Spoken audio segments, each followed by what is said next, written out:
I received some feedback from folks who are concerned that Luminar AI isn't going to have layers. And that's true. The folks at Skylum have said Luminar AI will not have layers. I got to admit, I was one of those people who could not conceive of how I was going to do certain things without layers until I started playing around in Luminar 4. So in this video, I'm going to show you how you can replace a background for your subject without using any layers. Hi, my name is William Beem. I'm a portrait photographer in Central Florida. I do videos on Luminar 4, Luminar AI, and other post-processing tools. And in this video, I wanted to show you why you shouldn't be too concerned about the fact that Luminar AI isn't going to have layers, because there are other tools that are going to allow you to replace things that you may want to do in the background or handle some other tasks that you've done inside of layers in the past. And my own way of thinking was really very much based upon layers. I learned this in Photoshop, and I was trying to do the same thing with layers in Luminar AI. The truth is, layers in Luminar 4 cause a performance problem, and I've seen that firsthand working on my own. The folks at Skylum told me that's one of the reasons why they decided not to have layers inside of Luminar AI, because they had to load so much data because they didn't know what you were going to do with that new layer. They had to pretty much throw everything in there for you to use. I'm going to give you a demo of how to replace a background on a portrait subject shot on a plain background.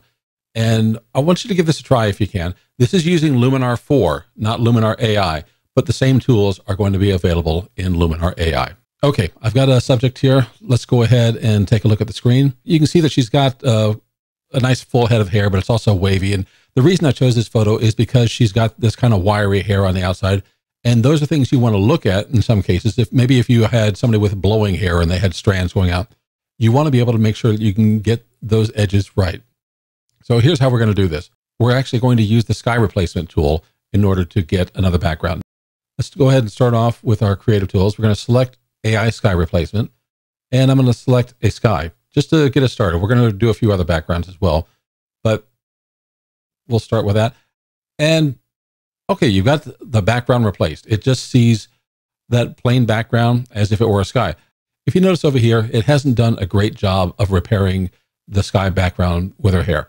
There are some tools that are built in, one of them which is called Sky Global. So let's go ahead and drop that down just a little bit. And it's kind of changed this a little bit. There are other things that we can do, though, to help this out. We can drop down Sky Global maybe a little bit more. We can also, let me back off on this subject here. We can also bring up Sky Local. Now that's going to give us another problem, but there's a way around that. So Sky Local, if we bring that up, let's say around to the middle, you can see how it's kind of changed her hair. We might want to bring that up a bit more, but also what it's doing is it's putting more of that sky over our subject. An easy way to get around that is to simply use masking. So I'm going to go ahead and edit mask, choose a brush, and I'm going to choose erase. And I'm going to erase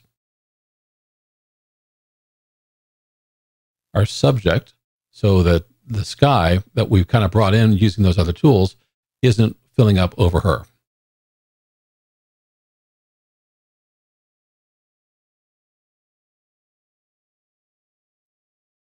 Okay, so that way she's no longer showing over there. So let's get our quick before and after. And let's go ahead and play with Sky Global a little bit more and see which slider position kind of gives us the best masking. And if you look over here now, we don't really see that same kind of problem that we had. So instead of pulling it down, actually moving Sky Global up gave us a better look on masking in her hair with the background. Now, we can do this with other backgrounds besides an actual sky. So I'm going to come back over here. Instead of blue sky, I'm going to come down here and load one of my custom images, and I'm going to choose this wooden background. Now you can see a little bit of lightness over here where I had the mask hit, so I can go ahead and, let's say, paint and bring that back in.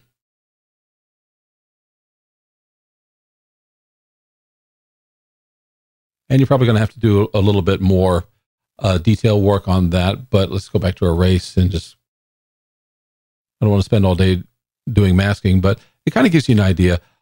What's going on here is the Sky Local is bringing the sky in on the subject. It's kind of like a blend. So the more you pull Sky Local down, the less you have to worry about trying to mask that out.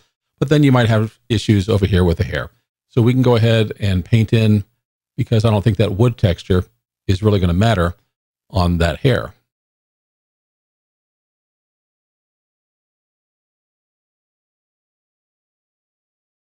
Now, there's a couple other things you can do.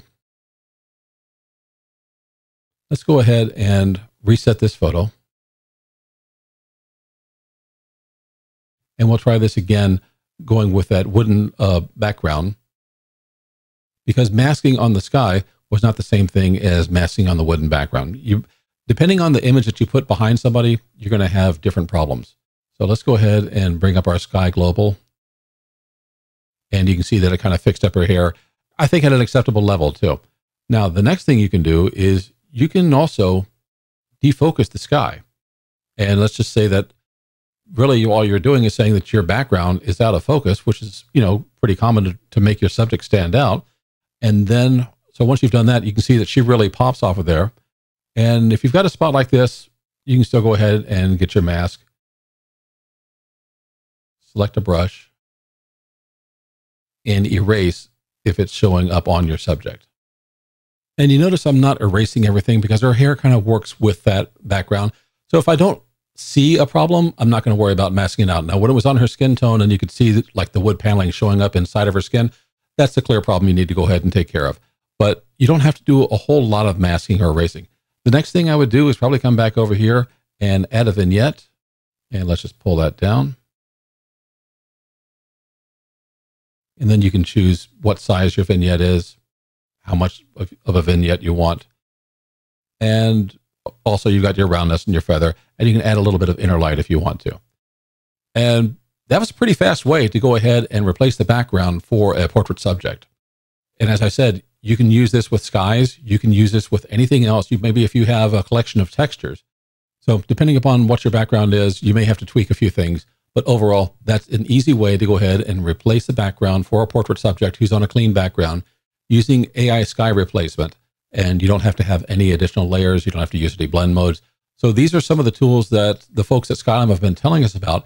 And as it turns out, we already have them now in Luminar 4. So something to play with. Thanks so much for giving me a little bit of your time and attention today. I hope you appreciated this video. If you did, I would love it if you would go ahead and hit the like button and share this with a friend if you know somebody who would appreciate this. And of course, go ahead, subscribe, and then hit that little bell notification. You'll know whenever I release a new video. I'm doing a couple of videos a week, it seems, these days. So I'm happy to have you here. And if you have any questions, please let me know in the comments below. Is this a technique that you've seen before? Have you tried this before? Do you have portraits that are shot on a gray background that you want to replace? Do you know where to find different textures, different backdrops? Let me know in the comments. Maybe I can point you in the right place if you need some help with that. Thanks so much. We'll see you in the next video.